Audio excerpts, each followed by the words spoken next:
twese akomeze kuduha umugisha kandi aduha imbaraga zo kugumamo neza. Reka rero dusengere umwanya wo kumva ijambo ry'Imana tugiye kugezwaho n'umushumba wacu. Reka dusenge. Data wa twese uri mu ijuru, mu izina rya Yesu Kristo, umukozi wawe Dawidi yaravuze ngo ijambo ryawe nitabaza rimurikira inzira y'ibirenge byanjye. Turagushimiye ko ijambo ryawe ari urumuri, undi nawe yavuze ko ijambo ryawe ari umutsima. Reka ijambo ryawe ritubere umuyobozi, reka ijambo ryawe ritubere urumuri, reka ijambo ryawe ritubere umutsima, imbaraga zawe zibane natwe zivuye mu ijambo ryawe, kandi ijambo ryawe rihinduke imbaraga ziduhindura, kandi rihinduke imbaraga zituyobora mu buzima bwacu bwa buri munsi. Rigira umwanya muri twebwe. Turibuka umwami Yesu aca umugani avuga ukuntu hari abantu barihaye umwanya hanyuma ryera imbuto. Udufashe rwose ijambo ryawe rigira umwanya muri twebwe, ribashe kwera imbuto nyinshi cyane mu buzima bwacu, kandi za mbuto Mana ziguhesha icyubahiro. Umukozi wawe umushoboze, umwuzuze umwuka wera mukoreshe cyane, natwe abateze amatwi umwuka wera bane natwe, kugira ngo ijambo ryawe risohoze icyo ushaka mu buzima bwacu. Urakoze Mana, turagushimye mu izina rya Yesu Kristo, amen.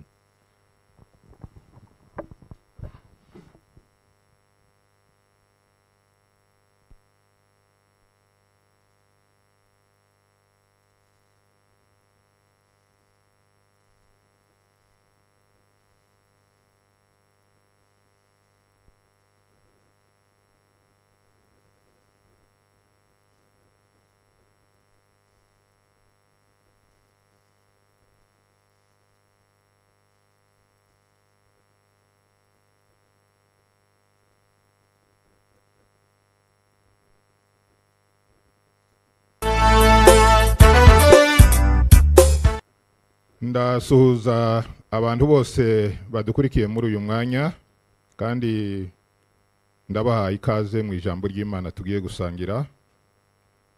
Ndaha ikaze n'abantu bose bazaza kudusoma hanyuma batabonetse muri uyu mwanya, abazadukurikira kuri YouTube, kuri chaîne ya hano i Nyarugenge.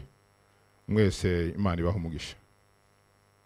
Nagira ngo dusome ijambo ry'Imana. N'ubundi niryo dukomeza kuganiraho insanganyamatsiko y'iki cyumweru. Dusome urwandiko rwa mbere Paulo yandikiye ab'Ikorinto, ibice 4 umurongo wa mbere n'uwa kabiri.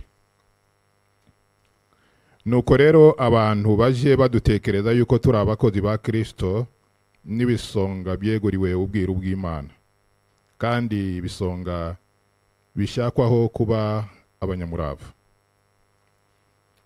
Reka dusubire inyuma gatoya dusome mu rwandiko Paulo yandikiye Abaroma, ibice 16 uhereye ku murongo wa mbere. Mbashimiye Foibe mushiki wacu, ariwe mudiyakonikazi w'itorero ry'Ikenkirea, ngo mumwakire kubw'umwami wacu nkuko bikwiriye abera, kandi mumufashe mu byo azabashakaho byose, kuko nawe yafashije benshi bari mu gihe. Muntahirize Purusikira na Akwila, bakoranye nanje muri Kristo Yesu, kandi bemeye gutanga imitwe yabo gucibwa kugira ngo bankize. Uyu munsi ndagira ngo dusangire ku ijambo ry'Imana rivuga ku mukozi w'Imana. Muri iri jambo ndagira ngo dusangiremo ibintu bitatu by'ingenzi. Turareba bwa mbere ubutumwa bwihariye ku mukozi w'Imana, nguko tubisanga hano muri uru rwandiko twasomye rw'Abikorinto. Mu gice cya kabiri turaza kureba uburyo butanu muri Bibiliya bw'abakozi. Hanyuma mu gice cya nyuma tuza gusorezamo, turaza kuvuga ku bintu bigeze ku 10 abakozi b'Imana bagomba kwitaho. Muri uru rwandiko cyangwa se muri iyi mirongo dusomye y'Abakorinto muri iki gice cya 4, harimo uburyo butatu. Harimo ubutumwa bw'uburyo butatu ku bakozi b'Imana. Ndabizi neza yuko iki cyumweru ari cyumweru cyahariwe abadiyakoni, ariko ngiye ko ndavuga ku mukozi w'Imana mu buryo buri rusange, mu buryo buri genero. muri iyi mirongo dusomye hari ubutumwa bwihariye ku bakozi b'Imana, ubutumwa butatu bwihariye ku bakozi b'Imana. Mu gihe cya Pawulo n'izindi ntumwa, umurimo w'Imana bawubonaga nk'umurimo w'igiciro cyinshi. Ubwo ni ubutumwa bwa mbere. Muri kino gihe ntabwo nzi abakozi b'Imana uko umurimo w'Imana bawubona, ariko mu gihe cya Pawulo umurimo w'Imana, umurimo w'ivugabutumwa bawubonaga nk'umurimo w'igiciro cyinshi. Pawulo yandikira Timoteyo mu rwandiko rwa mbere igice cya mbere umurongo w'12 yaramubwiye ngo ndashimira Kristo Yesu umwami wacu ngo kuko yambashishije kubera ko yatekereje ko ndi uwo kwizerwa akangabira umurimo. Umurimo mu gihe cya ba Pawulo bawubonaga umurimo w'Imana nk'umurimo w'igiciro cyinshi. Ubutumwa bwa kabiri nuko abakozi b'Imana biyeguriye umurimo w'ivugabutumwa. Ntawe ukwiriye kubabona nk'abakora umurimo usuzuguritse. Ndabizi ko muri kino gihe cya nyuma abakozi b'Imana bataye agaciro bitewe n'imyitwarire ya bamwe muri twebwe batabashije guhagarara neza mu nshingano zabo. Ubu kuvuga yuko umuntu ari umukozi w'Imana bisigaye biba nkaho ari ikintu kitari cyiza, ndetse ugasanga umuntu yanahisha yuko ari umukozi w'Imana. Ariko ijambo ry'Imana ritwereka yuko abakozi b'Imana biyeguriye umurimo w'ivugabutumwa. Ntawe ukwiriye kubabona nk'abakora umurimo usuzuguritse. Hari impamvu ebyiri uyu murimo dukora ufite agaciro. Dukorana n'Imana kandi duhagarariye Imana ku isi.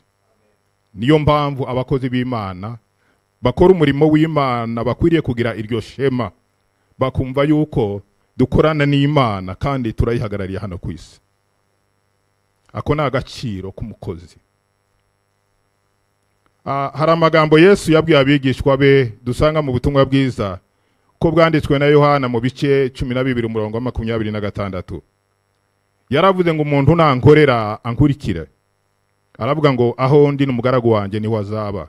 Aravuga ngo umuntu nakorera data azamuha icyubahiro. Uyu murimo dukora ni umurimo w'agaciro gakomeye mu maso y'Imana. Ubutumwa bwa gatatu ni ubutumwa ku bakozi b'Imana. Abakozi b'Imana biyeguriye umurimo w'ivugabutumwa bakwiriye gusaba Imana kugira ngo ibasobanurire, ibahishurire ibanga ry'uyu murimo. Niba hari umurimo ufite ibanga rikomeye, ni umurimo w'Imana w'ivugabutumwa. Ni umurimo urimo amabanga akomeye y'Imana. Imana yatubikije amabanga. Muri Bibiliya ijambo ry'Imana iyo usomye iki gice cya 4 cy'Abakorinto, iho baravuga ngo nukorera abantu baje badutekereza nk'abagaragu ba Kristo, ngo nibisonga ngo byeguriwe amabanga y'Imana. Turi abantu babitse amabanga akomeye y'Imana. Abakozi b'Imana babitse ibintu bikomeye by'Imana. Narimo nsoma mu ijambo ry'Imana mu gitabo cy'umuhanuzi Yeremiya. Imana imuhamagara, haraho yamubajije, iramubaza ngo Yeremiya we urareba ukabona iki? Yeremiya ngo aravuga ati ndabona inkoni y'umurinzi. Uwiteka aramubwira ngo waroye neza ukuntu ndindi ijambo ryanjye kugira ngo ndisohoze. Imana ngo yongera kubaza Yeremiya, iramubaza ati Yeremiya urareba ukabona iki? Yeremiya ngo aravuga ati ndareba nkabona inkono ibira itwerekejeho urugara iri kasikazi. Uwiteka aramubwira ngo ibyago bizatera i Yerusalemu bizaturuka ikasikazi. Abantu b'Imana babitse amabanga y'Imana akomeye cyane. Umurinzi ni igiti. Ni igiti cyariho muri Palestina muri ico gihe, ni igiti gishibuka uburabyo rimwe nyuma y'iminsi y'imbeho bikerekana yuko igihe cy'imbeho gishize. Yeremiya yahawe ikimenyetso cy'igiti cy'umurinzi nko kumwereka yuko iby'Imana yavuze izabisohoza. Ndagira ngo bakozi b'Imana tubitse amabanga akomeye. Ijambo ry'Imana mu gitabo cy'umuhanuzi Amosi biravuga ngo ntacyo Uwiteka azakora atakibwiye abakozi be. Dukwiriye rero kwishimira umurimo w'Imana dukora kubera yuko ni umurimo w'igiciro. reka mbabwire uburyo butandukanye bw'abakozi muri Bibiliya. Abakozi ba mbere ni abakozi b'Imana bakorera Imana kandi bazabona ubugingo. Abakozi bakorera Imana kandi bazabona ubugingo. Mu ijambo ry'Imana dusoma mu byahishuwe mu bice bibiri, umurongo w'10 kuri B yawo, ayo magambo nayavuzeho umunsi w'ejo. Ni amagambo yabwiye umukozi w'Imana witwa Paul Carpe. Ni ubutumwa ku itorero rya Sumurina. Ayo magambo aravuga ngo ujye ukiranuka uzageze ku gupfa, nanjye nzaguha ikamba ry'ubugingo. Hari abakozi b'Imana bakorera Imana ariko bazabona ubugingo kubera yuko bazaba barabukoreye. Hari amagambo Imana yabwiye umukozi wayo witwa Baruki, yanditse muri Yeremiya mu gice cya 43 ngira ngo cyangwa na 5. Nagira ngo tuharebe Yeremiya igice cya 43. Uyu Baruki yari umwanditsi wa Yeremiya, yandikaga amagambo yose y'ubuhanuzi bwa Yeremiya. Haza kugira ikibazo, ejo twavuze ko mu muhamagaro habamo intambara, ariko Imana ibwira Yeremiya iherezo rya Baruki. Nasomye iki gice cya 45 uhereye ku murongo wa 4. hari amagambo Uwiteka yabwiye Baruki abinyujiye muri Yeremiya, aramubwira ngo uku aba ariko uzamubwira uti, uku niko Uwiteka avuga ngo, dore icyo nubatse ngiye kugisenya, n'icyo nateye nk'insina ngiye kukirandura, ndetse no mu gihugu cyose. Mbese nawe urishakira ibikomeye? Ntukabishake, kuko ngiye guteza abantu bose ibyago, ariko ubugingo bwawe nzabugutabaruriraho aho uzajya hose. Niko Uwiteka avuga. Muri aya magambo ijambo ry'Imana riratwereka ko Baruki nubwo yari afite ikibazo, ariko ijambo ry'Imana riramuhumuriza, riramubwira ngo Baruki witinya, nzabana nawe aho uzajya hose, kandi ubugingo bwawe nzaburinda kugeza ku iherezo. Abakozi ba mbere ni abakozi b'Imana bakorera Imana kandi bazabona ubugingo. Abakozi ba kabiri dusoma muri Bibiliya ni abakozi bazaba barakoreye Imana ariko batazabona ubugingo. Bibiliya irabavuga mu butumwa bwiza uko bwanditswe na Matayo mu bice 7 umurongo wa 22. Bibiliya iravuga ngo benshi kuri wa munsi bazambaza bati, Mwami, ntitwahanuraga mu izina ryawe, ntitwakoraga ibitangaza byinshi mu izina ryawe? Nibwo ngo nzaberura mbabwira ngo nubwo mwabikoze ariko ntabwo nigeze kubamenya. Bakoze umurimo ariko babuze ubugingo. Abakozi b'Imana bakorera Imana ariko batazabona ubugingo. Ushobora kwibaza impamvu babuze ubugingo kandi barakoreye Imana. Ntabwo bigeze bandikisha amazina yabo mu gitabo cy'ubugingo. Mu gitabo cy'umuhanuzi Yeremiya ibice 12 umurongo w'14 havuga ko bahanuzi bahanura ibinyoma mu izina ry'Uwiteka. Imana ibwira Yeremiya, iramubwira ngo abahanuzi babahanurira ibinyoma mu izina ryanje. Imana iravuga ngo ntabwo ari njyewe wabatumye kandi si njyewe wabibategetse. Abakozi bakora ariko batazabona ubugingo. Abakozi ba gatatu dusoma muri Bibiliya ni abakozi bakora nk'ibikoresho by'Imana. Imana kubw'inyungu zayo z'umurimo wayo ishobora gukoresha ikintu cyose yabona. Ikintu kiri hafi y'Imana ishobora kugikoresha kugira ngo igere ku ntego kandi igere ku nyungu zayo. Niyo mpamvu Imana ifite ibikoresho byinshi yakoresha mu murimo w'Imana. Mu rwandiko rwa kabiri Paulo yandikiye Timoteyo mu bice 2 umurongo wa 21 tuhasanga amazina 7 y'umukozi w'Imana. Muri icyo gice havuga amazina 7 y'umukozi w'Imana. Umukozi w'Imana agereranywa n'umwana. Paulo abwira Timoteyo, aramubwira ngo mwana wanjye. Ntabwo yavugaga yuko ari umwana yabyaye mu buryo bw'umubiri, ariko n'umwana yari yarabyaye mu mwuka, yamwitaga umwana we. Aramubwira ngo mwana wanjye Timoteyo. Umukozi hari aho agereranywa n'umwana. Muri icyo gice dusanga n'ubundi umukozi w'Imana agereranywa n'umusirikare. Ni mu bice 2 umurongo wa 2 cyangwa wa 3, aho yamubwiye ngo nta waba umusirikare ngo yishire mu by'ubu bugingo, ngo bakinejeje uwamuhaye akazi. Muri icyo gice dusanga umukozi w'Imana agereranywa n'umuhinzi uhinga, aho Paulo yandikiye Timoteyo aramubwira ngo umuhinzi uhinga ni ubanza kwakira imbuto. Hepfo gatoya havuga ko umukozi w'Imana agereranywa n'umukinyi. Dusa n'abari mu irushanwa, na Paulo yarabyanditse mu rwandiko rw'Abakorinto, aravuga ngo umukinyi urushanwa ngo yirinda muri byose, abandi ngo bagendereza gutyo kugira ngo bahabwe ikamba ryangirika, ariko twebweho tugendereza gutyo kugira ngo duhabwe ikamba ritangirika. Muri icyo gice umukozi w'Imana agereranywa n'igikoresho. Ijambo rya gatanu, umukozi w'Imana akagereranywa n'umukozi. Ijambo rya gatandatu, hanyuma hakazamwo n'umugaragu. Mu ijambo ry'Imana dusangamwo abakozi b'ingeri nyinshi. Narimbabwiye ko muri Bibiliya umukozi wa mbere ni umukozi w'Imana kandi uzabona ubugingo, ariko hari n'ahandi dusoma ko hari abakozi b'Imana bakorera Imana nk'ibikoresho. Imana ifite ibikoresho byinshi ishobora gukoresha mu murimo wayo. Ku nyungu z'umurimo w'Imana, Imana yakoresha ikintu cyose ibonye. Iyo dusoma mu gitabo cy'Abami ba mbere tuhasanga inkuru z'umugabo witwa Eliya. Bibiliya iratubwira ngo Eliya amaze guteza amapfa mu Isirayeli, arahunga. Imana iramubwira ngo agende yihishe iruhande rw'akagezi kitwa Keriti, kandi ngo aje anywa amazi y'ako kagezi. Bibiliya iratubwira ngo Eliya aragenda bakuri ako kagezi Keriti, kubera yuko niko Imana yari imubwiye.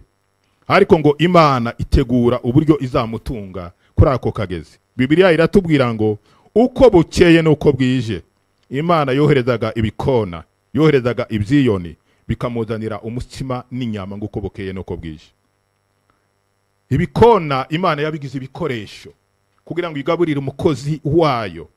Imana ifite ibintu byinshi yakoresha mu murimo w'Imana kugira ngo igere ku ntego zayo.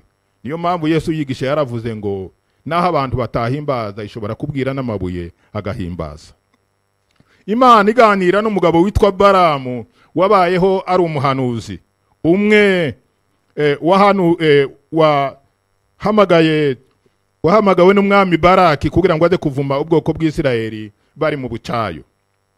Uwo mugabo ngo amaze kwakira ibiguzi amafaranga kugira ngo aze kuvuma ubwoko bw'Imana, ariko marayika w'Imana ngo aramutangira mu nzira, ashaka kumugarura no kumusubiza inyuma, ariko kuko amaso ye yari yahumye areba amafaranga gusa ntiyabasha kubona marayika. Bigeza ubwo ngo Imana yasamura akanwa k'indogobe. Indogobe ngo iramubwira ngo wa mugabo we, nkubitiye iki aka gatatu kose? Ntubona umuntu ufite inkota uri imbere yacu? Imana ngo ihumura amaso ya Balamu, arareba abona ngo marayika afite inkota, kuko indogobe yashakaga kugira ngo itambuke. Marayika ngo akazamura inkota, indogobe ibona inkota, ariko umuhanuzi ngo ntibasha kuyibona. Imana ikoresha indogobe ngo irasama. Nta kintu na kimwe Imana itakoresha kugira ngo igere ku nyungu zayo. Niyo mpamvu nk'abakozi b'Imana dukwiriye gutinya Imana, kuko Imana yakoresha ikintu cyose ibonye. Umugabo witwa Yona, Imana yamutumye kudakuburira umurwa w'Ininewe, ariko ngo ashaka gucika Imana, ariko Imana ikoresha urufi runini mu nyanja.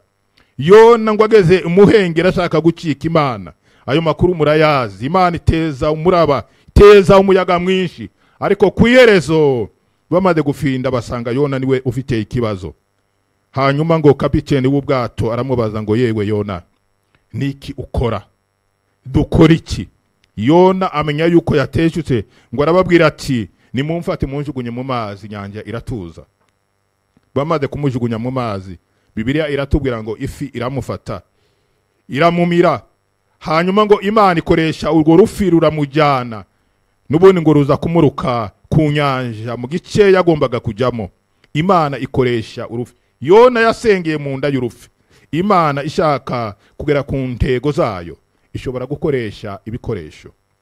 Hari aho nasomye muri Bibiliya, iyo dusomye muri Bibiliya nko mu gitabo cy'umuhanuzi, ngira ngo ni Yesaya gice cya 44 umurongo wa 28. Tuharebe muri Yesaya igice cya 44 umurongo wa 28. Hari aho Imana yigeze ivuga kuri Nebukadineza. Nebukadineza murabizi ko niwe Imana yakubitishije Abisirayeli ubwo bacumuraga Imana bakareka amategeko y'Imana. Imana yagiye batanga mu maboko ya Nebukadineza. muri iki gice cya 44 umurongo wa 28 umva uko Imana ivuga uyu mugabo. Ijambo ry'Imana riravuga ngo kandi avuga ibya Kuro, ni Kuro hano, Nebukadineza ndamugarukaho hirya. Kandi avuga ibya Kuro ati n'umushumba wanje azasohoza ibyo nshaka byose. Akavuga ibyo Yerusalemu ati hazubakwa, kandi avuga iby'urusengero ati urufatiro rwarwo ruzashirwaho. Reka nanone turebe mu buhanuzi bwa Yeremiya igice cya 43 umurongo w'10. Ngira ngo niho dusanga inkuru z'uyu mugabo witwa Nebukadineza. Igice cya 43 dusome ku murongo w'10. Ubutumwa buravuga ngo uku niko Uwiteka Nyiringabo Imana ya Isirayeli ivuga iti: ngiye gutuma nzane Nebukadinezari umwami w'i Babuloni umugaragu wanjye, intebe ye nyitereke hejuru y'ayo mabuye nahishe, nawe azabamba ihema rye ry'ubwami hejuru yayo, nuko azaza yubike igihugu cya Egiputa, maze abo gupfa bazicwa. Icyo nshaka kuvuga aha, Imana ifite ibikoresho byinshi yakoresha mu murimo w'Imana. Niyo mpamvu nk'abakozi b'Imana umuntu adakwiriye kwihimbaza ngo yumve yuko ari kamara. Imana ivuga ibya Nebukadineza, iravuga ngo Nebukadineza n'umugaragu wanjye, kubera inyungu yari imufitemo, kuko niwe Imana yakoresheje kunyuzura Abisirayeli mu gihe babaga bataye amategeko y'Imana. Ariko nta na hamwe dusoma muri Bibiliya agakeza ka Nebukadineza. Ariko kubera inyungu z'umurimo, Imana iravuga ngo Nebukadineza n'umugaragu wanjye.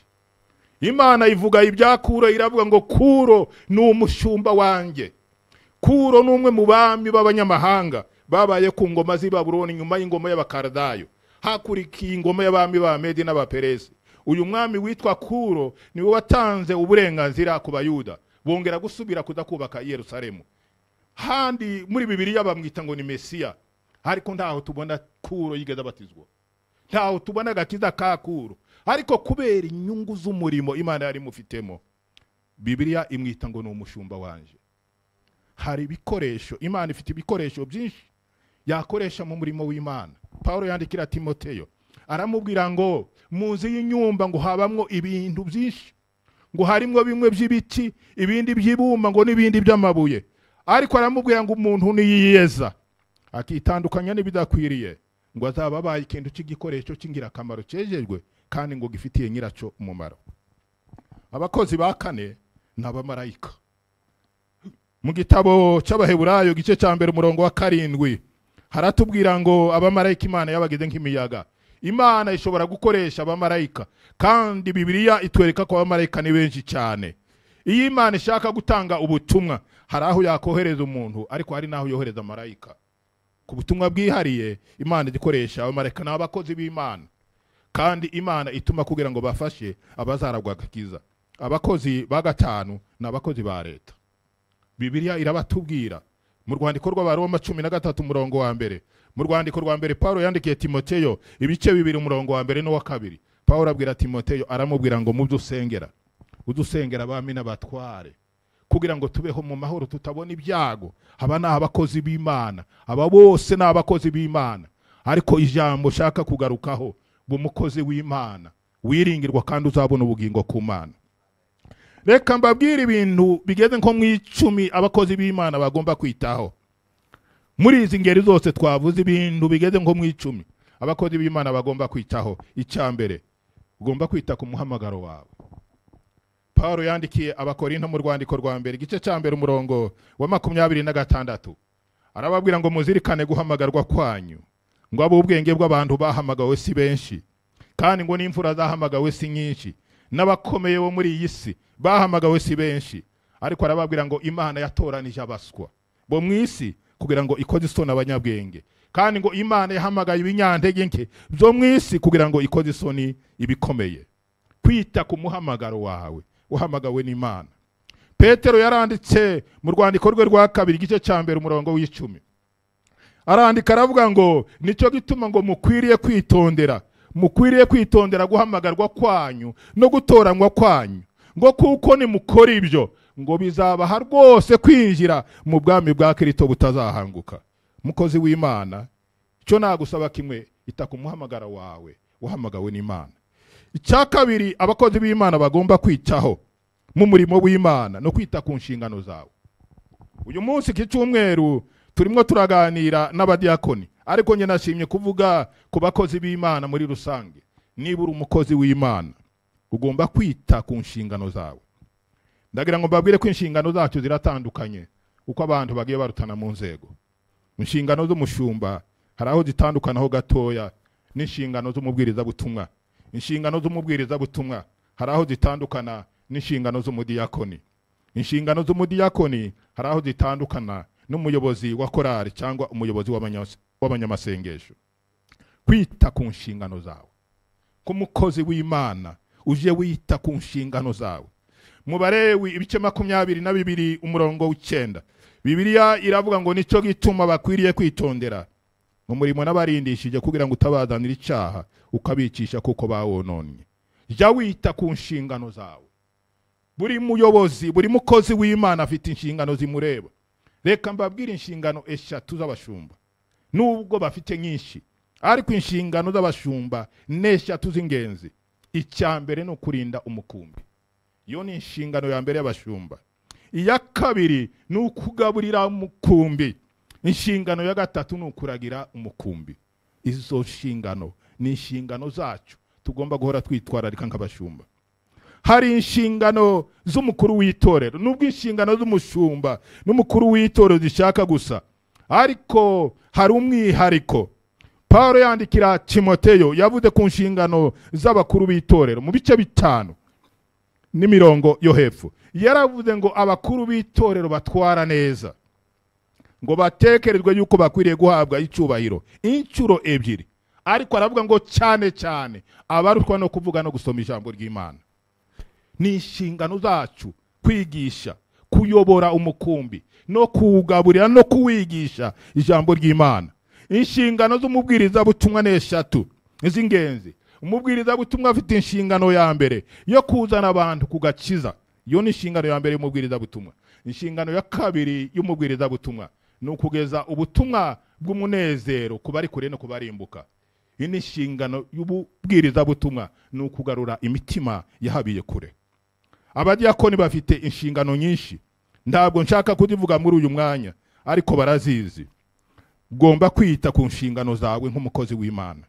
Icya gatatu umukozi w'Imana agomba kwitaho ni ukurinda icyizere Imana yakugiriye. Kurinda icyizere. Imana yatugiriye icyizere, niko Paulo avuga ati ndashimira Kristo Yesu kuko yambashishije, kuko yatekereje ko ndi uwo kwizerwa akangabira umurimo. Mu matorero amwe namwe umushumba aratorwa, umukuru w'itorero aratorwa, umubwiriza butumwa aratorwa, umudiyakoni aratorwa. Ni nako bigenda, niko bishaka kugenda mu murimo w'Imana. Niyo mpamvu buri muntu wese akwiriye kurinda icyizere yagiriwe n'Imana. Uyu munsi nditwa umushumba kubera yuko hari umukumbi mpagarariye. Uyu munsi uyaritwa umukuru w'itore kubera yuko hari umushumba ahagarariye. Uyu munsi umuntu aritwa umubwiriza butumwa kubera yuko hari umushumba ahagarariye. Uyu munsi umuntu aritwa umudiyakoni kubera yuko hari umushumba ari umukumbi ahagarariye. Amazina dufite ajanye n'icyizere twagiriwe n'Imana n'abantu. Niyo mpamvu hariya mu Bakorinto twasomye ngo nukorera abantu ngo baje badutekereza yuko turi abakozi ba Kristo n'ibisonga byeguriwe ubwiru bw'Imana. Umurimo dukora turawukorera Imana, ariko kandi tukawukorera n'abantu. Niyo mpamvu dukwiriye kurinda icyizere twagiriwe n'Imana. Umwanditsi w'Abaheburayo mu bice 5 umurongo wa 1 kugeza ku wa 4 yaravuze ngo umutambyi mukuru wese iyashyirwaho ngo ashyirirwaho abantu kugira ngo atambe ibitambo kandi ngo ature n'amaturo, ngo ariko agomba kwihanganira abanyentege nke kuko nawe ngo agoswe n'intege nkeya. Hepfo ku murongo wa 4 uwo mwanditsi arandika aravuga ngo ntawiha icyo cyubahiro, ahubwo ngo ahamagarwa n'Imana nkuko Aroni yahamagawe. Amazina dufite afite impamvu, na amazina ajana n'umurimo w'Imana dukora. Dufite aya mazina kubera yuko hari abantu baturi inyuma. Nitwa umushumba kubera yuko hari indama ndagiye. Niyo mpamvu buri muntu wese agomba kwita ku nshingano ze. Ntabwo nava kuri iyi ngingo ndavuze nanone ku nshingano z'abakristo kubashumba. twavuze ku nshingano, buri wese kwita ku nshingano, ariko n'abakristo bafite inshingano. Inshingano ya mbere y'abakristo ku mushumba wabo ni ukumva ijwi ry'umwungeri. Abakristo bagomba kumenya ijwi ry'umwungeri. Umukristo wese agomba kumenya ijwi ry'umushumba we. Ndabizi yuko muri iki gihe cya covid ibintu byarivanze, abashumba babaye benshi, ariko ndabwira umukristo wese unyumva, ugomba kwita kwijwi ry'umushumba wawe. Ugomba kumenya gutandukanya ijwi ry'umushumba wawe n'ijwi ry'undi muntu. Abantu baragiye barasakuma bafata ibintu byinshi, ariko ndagira ngo umushumba umukristo agomba kumenya ijwi ry'umwungeri wiwe. Iyo ni inshingano yawe. Icya kabiri, intama igomba kugenda munsi y'inkoni y'umushumba. Intama yose igomba kumenya kugenda munsi y'inkoni y'umwungeri. Ubu abantu benshi babaye ibirarashamba, niko tubivuga mu rundi rurimi, mu kindi kinyarwanda. Abantu babaye abantu bo kugenda bibirara, ariko icyo nshaka kukubwira, menya kugendera munsi y'inkoni y'umushumba wawe. Zaburi ya 23 ndayikunda cyane. Iravuga ngo Uwiteka niwe mwungeri wanjye ntabwo nzakena.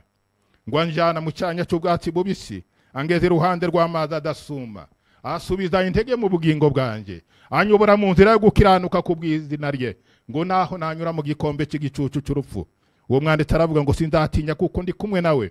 Aravuga ngo ishimbo yawe n'inkoni yawe nibyo bimpumuriza. Inkoni, umukristo agomba kugenda munsi y'inkoni y'umushumba. Cya gatatu ni inshingano y'abakristo, ni inshingano y'intama. Intama igomba gutanga ubwoya ku mushumba. Intama yose igomba gutanga ubwoya ku mushumba. Ndabizi yuko muri iki gihe cya covid habaye amajwi menshi. Hari abo babwiye ngo ntibazongere gutanga ibya 10 n'amaturo, ngo bazabijana ahandi hantu kubera yuko abantu batarimo basenga. Ariko ndagira ngo mbabwire ijambo ry'Imana riravuga ngo ibyo mwatanze mu bakene, Imana niza kuzabibabaza, izabibabaza n'indishyi zabyo. Bibiliya irabivuga mu rwandiko rw'Abalewi. Hari aho Bibiliya ivuga ngo icya 10 nicyo ni icy'Imana, ngo ariko umuntu ngo nacicungurira agashaka kugikoresha ibindi bintu, ngo naza kugitanga ngo azagitangane na 1/5 cy'inyungu zayo. Abantu barafata ibintu bagafata ibintu babonye by'ahandi hantu, ariko ndagira ngo nk'intama tugaruke twongere twumve ijwi ry'umwungeri, ijwi ry'umushumba. Hari ikindi kintu abakozi b'Imana bagomba kwitaho mu murimo w'Imana, ni ukwitanga tumaramaje. Pawulo abwira Timoteyo, aramubwira amwandikira amubwira kwitanga amaramaje. Ni muri kiriya gice cya 2 aho yamubwiye ko agomba gukora nk'umusirikare. Kindi cya 5 umuntu w'Imana agomba kumenya no kwitaho, no kumenya ko uwaguhamagaye ari uwera, no kurinda icyakubuza ubugingo. Imana yaduhamagaye irera. Petero yaranditse mu gice cya 1 umurongo 15 mu rwandiko rwa mbere, aravuga ngo nkuko uwabahamagaye ari uwera, abariko namwe mubabera mu ngeso zanyu zose.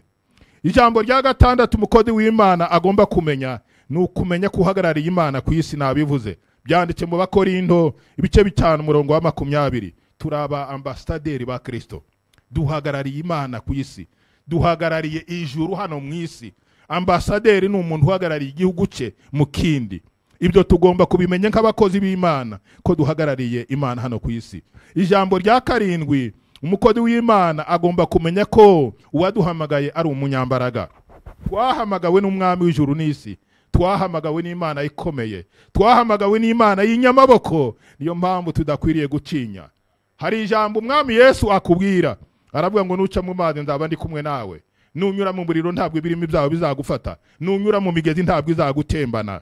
Dufite ubwishingizi ku Mana. Imana yaduhamagaye ni inyembaraga. Twahamagawe n'Imana y'inyembaraga, twahamagawe n'umwami w'ijuru n'isi. Niyo mpamvu tudakwiriye gutinya ibiriho, ndetse ngo turebe ko bizaza. Ndabizi yuko muri kiga abakozi b'Imana bafite impungenge nyinshi cyane, ariko tumbira ku musaraba, tumbira kuri Yesu. Niba ari we waguhamagaye, ibyawe azabimenya kuko yasezeranye kubana nawe. Ijambo rya 8 abakozi b'Imana bagomba kwitaho, ni uguharanira kuzasiga umurage mwiza kuri iyi si. Niyo magambo twasomye hariya kuri ba Foibe muri kiriya gice cy'Abaroma 16 kirimo amazina y'abantu 26. nabo Pawulo yatahije ni amazina gusa. Uzasangamwo amazina y'aba Prisikira na Akwila, uzasangamwo amazina ya ba Payineto, uzasangamwo izina rya Mariya, uzasangamwo izina rya Yuniya, uzasangamwo izina rya Perusi, n'abantu 26 Pawulo atashe. Ariko aza kuvuga kuri uyu twasomye bwa mbere witwa Foibe. Yandikira itorero ry'i Roma aravuga ngo muzite kuri uyu mukobwa, muzamumenye mu murimo w'Imana, agifite imbaraga, nawe hari umurimo yakoze wivuga butumwa, yafatanije nanje muri byinshi, muzamumenye mumwiteho. Nkunda Foibe kuko adusigira ubuhamya. Ndagira ngo mbabwire ko abakozi b'Imana bakora umurimo wivuga butumwa dukwiriye guharanira kudasiga umurage mwiza kuri iyi si. Pawulo abwira Timoteyo, n'amagambo nkunda kugarukaho kenshi cyane, aramubwira ngo njyeweho ndagiye nkuko abisi bose bagenda, ibyanje bimeze nk'ibisutswe ku gicaniro, meze nk'ibitambo bisutswe ku gitambo. Aravuga ngo igihe cyo kugenda kwanjye kirasohoye. Aravuga ngo narwanye intambara nziza, narangije urugendo, narinze ibyo kwizera. Aravuga ngo ibisigaye mbikiwe ikamba yo gukiranuka, iry'umucamanza utabera azampa kuri wa munsi. Ariko aravuga ngo sinjewe njyenyine, nabifuza kuzaboneka kwe bose. Ijambo rya 9 ku bakozi b'Imana tugomba kwicaho no gutumbira ingororano tuzagororerwa. Gutumbira ingororano bituma umukozi w'Imana ahagarara neza. Ndagira ngo mbabwire ko umurimo dukora no murimo w'Imana kandi n'umurimo ufite ingororano, kandi tugomba guharanira kuzabona ingororano z'imirimo tuzaba twarakoreye Imana. Ijambo ry'Imana mu byahishuwe uhereye mu gice cya 2 tugenda tubona ubutumwa ku matorero, ari amatorero 7 yo muri Aziya. Itorero ryo muri Pergamo rifite ingororano z'uburyo bubiri nshaka kuvugaho. Barabwiye ngo unesha nzamuha kuri Imana yahishwe, muhe n'ibuye ryera ryanditswe ku izina rishya ritazwe n'umuntu wese keretse uri hawe. Muntu w'Imana kandi mukozi w'Imana, tumbira ingororano ku Mana. Hari ingororano nyinshi cyane mwijuru, twishimire kuzaba mu myanya ikomeye y'Imana yo mwijuru. Hari umwanya wawe, kandi ndagira ngo nkubwire ko uburyo ukora umurimo none uyu munsi nibyo byerekana umwanya uzafata mwijuru. Umurimo dukora uyu munsi, umurimo w'Imana nkora uyu munsi, uko nitwara mu murimo w'Imana uyu munsi, nibyo binteguza, nibyo binyereka umwanya nzaba mfite mu bwami bw'iteka ryose. Hari amagambo nsorejeho, n'amagambo Yesu yabwiye umugore witwa Salome. Salome burya bavuga yuko ari we nyina wa Yakobo na Yohana bene Zebedayo. Hamwe mu butumwa bwiza haravuga ngo uyu mugore yazanye n'abahungu be 2, ahandi hakavuga ngo abahungu be 2 ngo basanze Yesu, ngo baramubwira bati mwami turagira icyo tugusaba, hari icyo twifuza kugusaba. Ngo arababaza ati ese murashaka ngo mbagirire nte? Ngo baramubwira bati turashaka kuzicara umwe iburyo bwawe n'undi ibumoso bwawe mu bwami bwawe. Yesu ngo arababwira ngo icyo musabye kirakomeye cyane. Mbese mubasha kunywera ku gikombe nzanyweraho? Mubasha kubatizwa mubatizo ndabatizwa? Ngo baramubwira bati turabishobora. Yesu amenya yuko urupfa azapfa ariko nabo bazapfa, ariko arababwira ngo kuzicara iburyo bwanje n'ibumoso bwanje mu bwami bwa Data. Ntabwo ari njyewe ubigaba, ntabwo ari njyewe ubitanga, ariko bifite ababiteguriwe. Ndagira ngo mbabwire ko imyanya myiza yo mwijuru irahari, kandi nk'abakristo tugomba kuyiharanira nk'abakozi b'Imana kugira ngo tuzayibemo. Imana yateguye icyicaro cyawe, ariko ni wewe ugomba gutanga imbaraga zo kugikorera. Ijambo ry'Imana ryavuze ngo nukorera abantu baje badutekereza yuko turi abakristo, turi abakozi ba Kristo n'ibisonga byeguriwe ubwiru bw'Imana, kandi ibisonga bishaka kuba ibinyamurava. Imana ibafashe, kandi Imana ibaho umugisha bankurikiye mwese. Ubutumwa nari mfite n'ubwo ngubwo, mubane n'Imana kandi mugire umugisha w'Imana.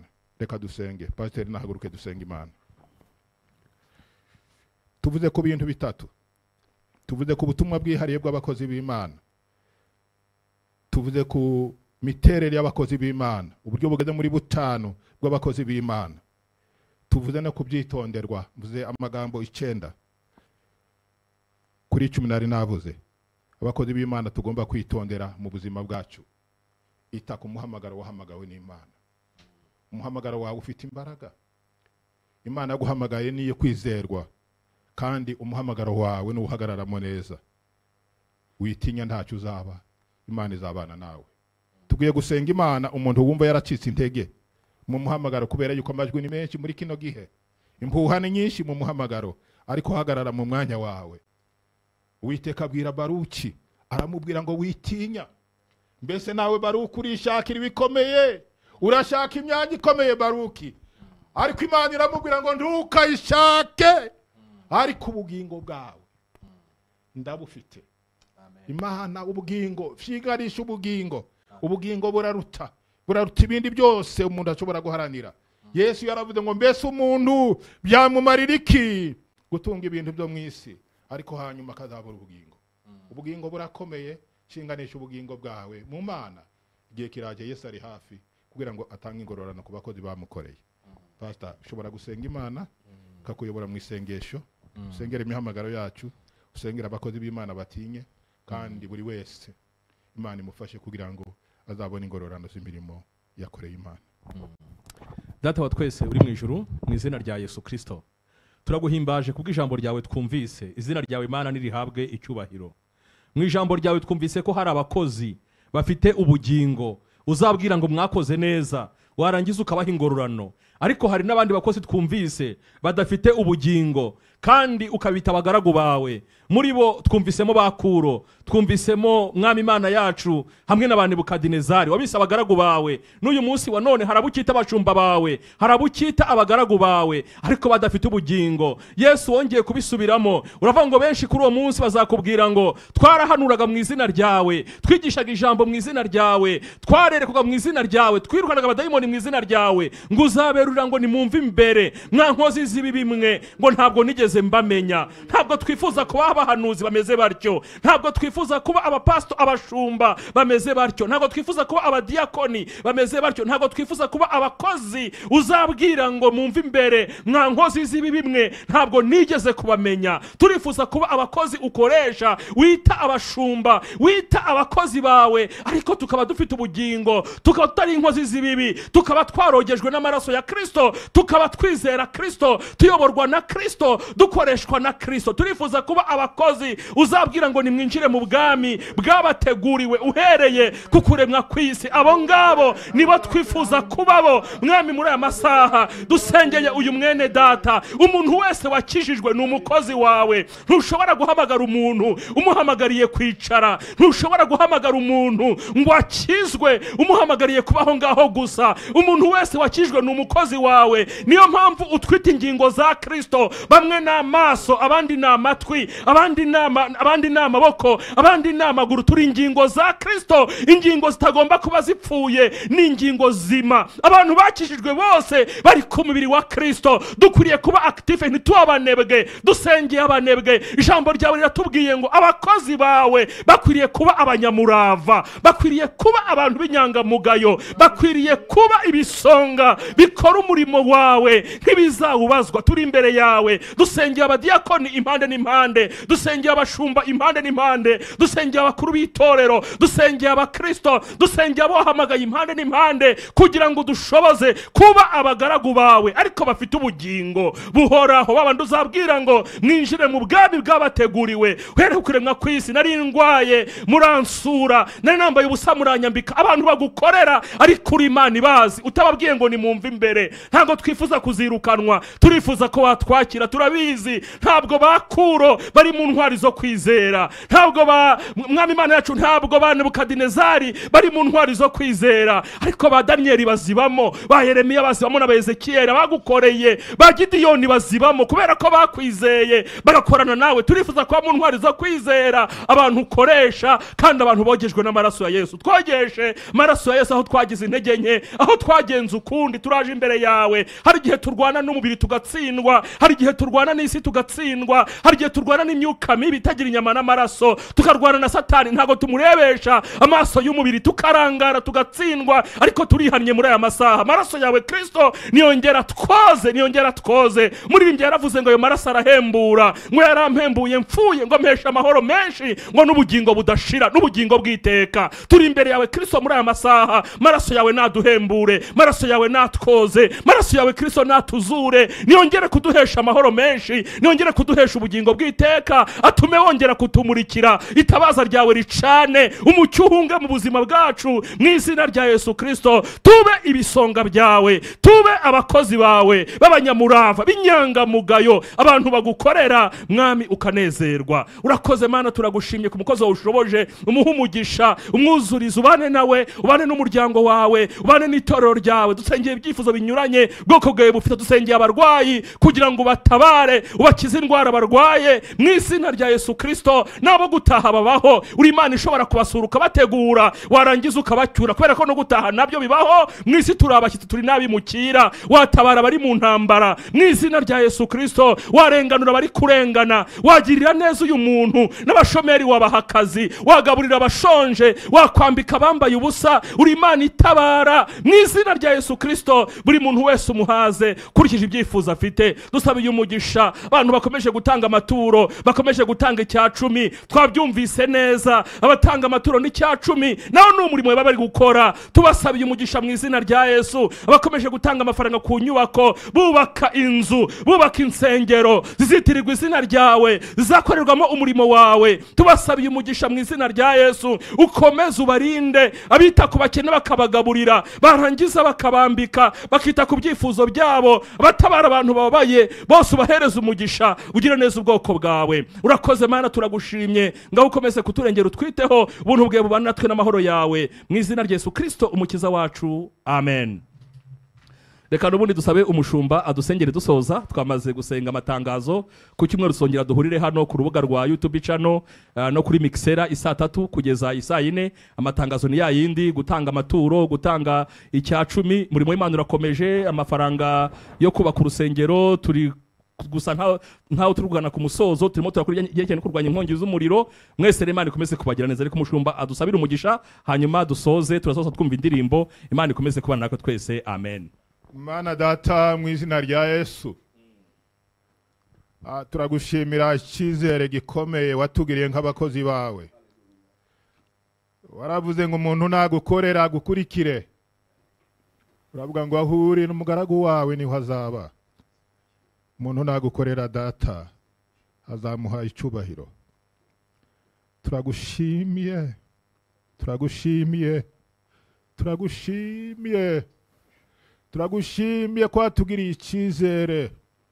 Intumwa yawe Pawulo yaravuze ngo iyo mbwiriza ubutumwa bwiza ntabwo ari byo nirata. Aravuga ngo ndavuze ubutumwa nabona ishano, ariko aravuga ngo iyo mbikora mbikunze ndagororerwa. Fasha abakozi bawe muri bine bihe bya nyuma. Birashoboka yuko urugamba ari runini ruri imbere y'abakozi, ariko ndagushimira ko ari we uduha kurwana intambara nziza yo kwizera, kugira ngo dusingire ubugingo buhoraho. Fasha buri muntu wese muri uyu mwanya kugira ngo yongere yisuzume, hagarare neza mu muhamagaro we, kandi udushoboze mwami twebwe twese kugira ngo tuzabone ubugingo twaharaniye. Ndagushimiye ko uri itangiriro n'iherezo, uri Alpha na Omega, uwa mbere n'uwa nyuma. Niwe watangiye umurimo mwiza kandi uzawusoza ku munsi wa Kristo. Komeza amavi atendebutse, komeza abo bose bacica intege muri uyu murimo bitewe n'impamvu zitari zimwe. Uduhe guhagarara ku rutare, uduhe gushingwa ku rufatiro rw'ukuri, uduhe kubaka kuri wewe Yesu. Turagusabye kugira ngo ikiganza cyawe cyiza ugitwikirize buri mukozi wawe. Turasengera abashumba mwami bayoboye umukumbi, turasengera abakuru b'icorero bita ku mukumbi, turasengera ababwiriza butumwa bazagushaka izazimiye, turasengera abadiyakoni babungabunga umukumbi wawe bafatanije n'abashumba, turasengera abayobozi b'ibyiciri bitandukanye biri mu itorero ryawe, turasengera itorero rya Kristo hano ku isi. Torero waguze amaraso, torero waguze amaraso, waravuze ngo uzaryubaka ku rutare, amarembo y'ikuzimu ntabwo azarishobora. Cyubahiro kibicawe Mana, niko tubisabye mu izina rya Yesu, amen.